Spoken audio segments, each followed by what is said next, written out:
Well,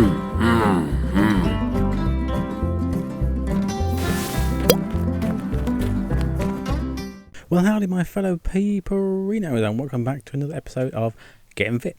Sorry I've not put one up for a couple of weeks. I've been a bit busy, all sorts of things. I also just had my first vaccination, which is making me feel a bit tired and had a sore arm. But other than that, doesn't seem to be any ill side effects, so it's a good thing. Today I'm going to talk about my first bike project. Remember that? The one with the blue wheels and the green frame?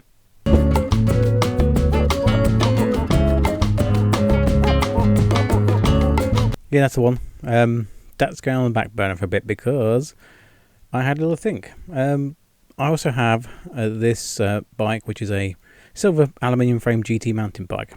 Now, it's a bit smaller in stature than the other one because the other one's a 21-inch frame and I've only got short legs. So it makes more sense to have it. Now, I don't know if anyone out there is like me, but I've not ridden a bike for 10 plus years because of, how to put this delicately, when I'm sat on it, after about 15 minutes, the blood flow cuts off to my ballsack. It's very uncomfortable, and I don't know if you've ever had pins and needles in your balls, but it's not nice. So I stopped riding bikes because of that reason. I figured it was because I was just weird, but I had a good sit down and think about it the other week, and I realised that it was probably because of the style of bike. I've always had mountain bikes or road bikes, and I'm afraid you lean forward a lot on those, and it really puts pressure on that area. I don't know what it's like for girls. If you like that as well, you have my sympathy, trust me. But I had to think back to my childhood. When I was a child, I had a bike where the handlebars were up and the seat was down, so I was a lot more sat upright. And I remember going everywhere on that bike. I loved that bike. It was very comfortable. So I had a little think in my head, and I wanted to combine the two bikes together. So I looked at cruisers, and I looked at mountain bikes. Now, cruisers look very comfortable to ride. They're very expensive, but they only generally have like 3 or 4 gears, which is no good if you actually want to go anywhere. Mountain bikes, 18, 21 speed mountain bikes, yep, great for going off-road and things like that, knobbly tyres and stuff, but not very comfortable. So I tried to think how I could mash the two together, like this.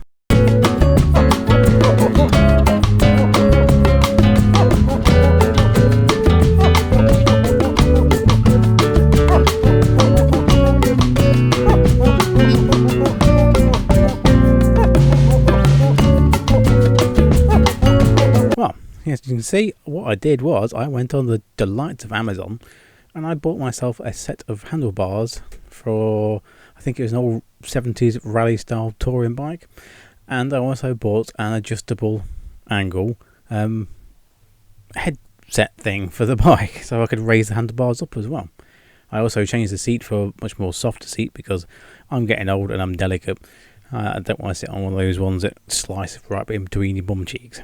So after lots of fettling and rerouting of cables and things like that, so I can actually turn more than just left, I came up with this bad boy. Now, what do you think? Do you think that's a genius or not? I thought it was, so I thought I'd give it a try and see how we do. Bingo, bango, bungo, I went for a bike ride. I went this far. Now, unfortunately, I did film some of it, but as many YouTubers will understand my pain, the file corrupted. Well, it's kind of annoying, but it's not in the world because I'm planning on going out on more rides so I can start filming those as well. Because we had a success. It actually worked. It was comfortable. I had the gears to get me up hills and down dales. The handlebars are a bit wide, so you have the width restrictions on public rights of way and things like that. You have to lift it over. But with it being an aluminium frame mountain bike, there's not a problem, which is marvellous. I did, however, encounter one problem. Whilst riding along the towpath, which is on the route, one of Leicestershire's cycle routes, someone had been trimming the hedgerows, which makes sense, and fired a load of blackthorns branches across the towpath. Not ordinary problem, normally just ignore them completely, but this time one managed to stick up like that, went straight into my front tyre, went round a couple of times, so I stopped, fingers crossed, prayed to the gods of bicycles and pulled it out of my tyre, and I heard psss.